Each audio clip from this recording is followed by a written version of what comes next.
everyone, welcome back to my YouTube channel. Thank you so much guys for tuning in to this channel. I'm here to update you of what is going to happen on the Queen from the 13th to the 17th of April 2020. Harriet doesn't appreciate Siyanda's surprise, and Brutus believe that Harriet's action proved that she isn't capable to running the business.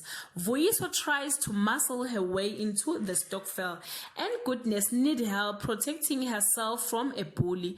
Nomzamo refuses to continue lying, and Siyanda rescues Gia's business and proves her worth to Harriet.